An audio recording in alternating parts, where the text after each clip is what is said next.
Welcome to American History Lesson 33. Conservatives ruled. Lesson objectives are: identify the core ideas that drove America toward conservative policies, identify key political events that impacted America, identify new problems and concerns that arose during this time period, identify important actions taken by women and minorities. The nation's changing attitude. American history is marked by swings between liberal and conservative policies. In liberal times, such as the New Deal and the Great Society, activist government tried to reform society. In conservative times, such as the 1920s and 1950s, concern for freedom led many to oppose governmental involvement. Such a swing in the 1970s led conservatives to take control of the government in 1980. An increasing number of Americans were unhappy with high inflation and felt their taxes were too high. Groups arose across the country opposed to government involvement in economic, cultural, or social life. The new right was born. Starting in the mid-1960s, this movement grew. Conservative goals included reducing the power of the federal government, cutting benefit programs, and drawing a more select definition of civil rights. Many voters joined a movement led by television preachers called the Moral Majority that criticized a deadline in national morality. The presidency of Ronald Reagan. These conservatives found a strong presidential candidate in Ronald Reagan. Reagan had won national fame due to a powerful speech in favor of Barry Goldwater during the 1964 presidential campaign.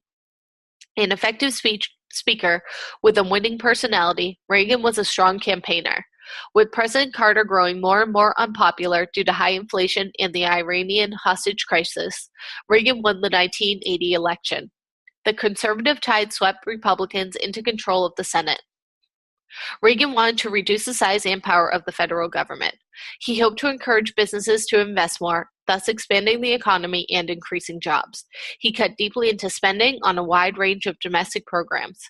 He persuaded Congress to agree to large tax cuts to free money for personal investment. Reagan greatly increased defense spending. These policies helped fuel economic growth. Tax revenues did not increase as much as had been expected, however, and the government had to borrow huge sums of money. During the Reagan presidency, government debt more than doubled. Reagan tried to promote conservative moral values. He and George Bush, who succeeded him, appointed 5 new Supreme Court justices, all of whom were conservatives. In many decisions, the court tended away from the more liberal rulings of the previous 4 decades. Another Reagan goal was to end government control of business. He ended the government regulation of the savings and loan industry. Savings and loan associations, or thrifts, were allowed to compete with banks. Just a few years later, the economy slowed and poor investment forced many thrifts into bankruptcy. The government absorbed the cost of rescuing depositors' accounts. The administration made efforts to reduce environmental regulation. Reagan's policy won support with business people, Southerners and Westerners, as well as many former Democrats. These voters combined to re-elect Reagan in 1984 and then elect George Bush as president in 1988. Fun fact, just over 2 months after his inauguration on March 30th, 1981, President Reagan survived an assassination attempt by John Hinckley Jr. outside a hotel in Washington, D.C. The gunman's bullet pierced one of the president's lungs and narrowly missed his heart. Reagan, known for his good-natured humor, later told his wife, "Honey, I forgot to duck." In the operating room, Reagan quipped, "I hope you people are all Republicans." The surgeon responded, "Today we're all Republicans, Mr. President." Social concerns during the conservative age. Several health issues began to affect Americans in the 1980s. First among those was AIDS, acquired immune deficiency or disorder, a fatal disease that spread rapidly through the decade. Another issue of vigorous debate was abortion. The Supreme Court gave women the right to an abortion in a 1973 ruling. Later decisions allowed states to limit that right. Reagan and Bush declared a war on drugs that included tough law enforcement. Education became an increasingly important issue, especially after the 1983 report, A Nation at Risk. The report was highly critical of the nation's schools. People generally agreed that the nation's public schools were not doing a good enough job. However, no group could agree on what can be done to fix this problem, and have yet to find an answer. The nation's cities were in crisis. Cities were home to the poor and unemployed. Budget cuts had eliminated earlier federal programs to aid the cities.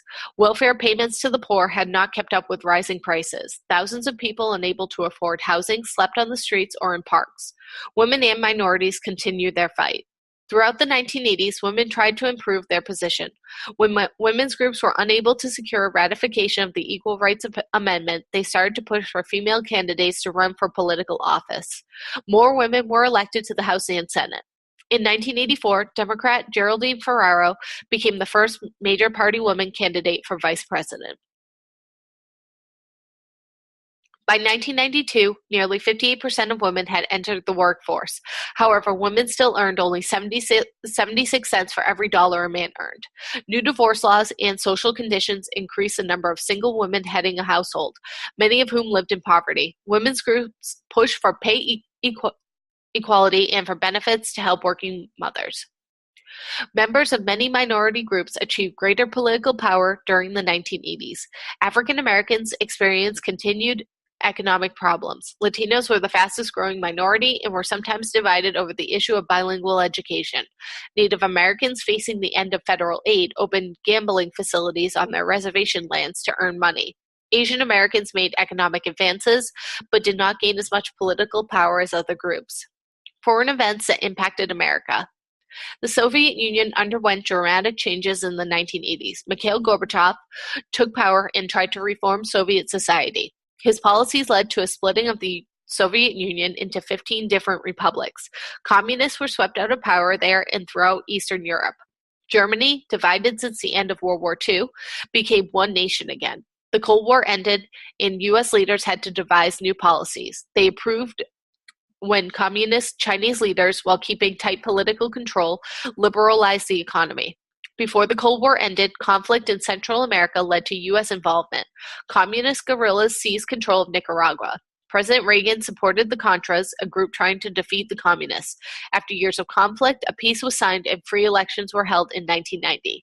Reagan sent American troops to Grenada, and Bush sent them to Panama to promote American interests.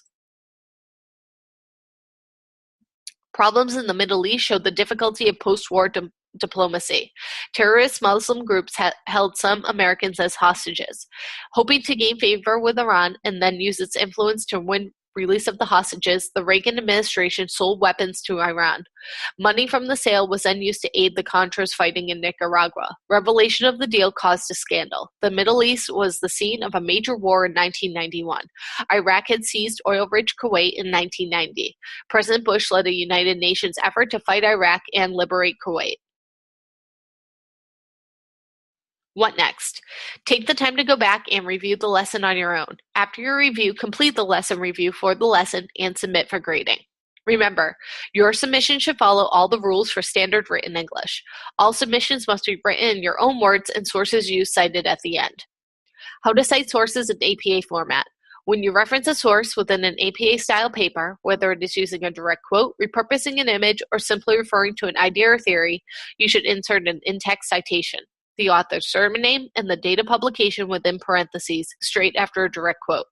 CitationMachine.net will assist you in creating citations.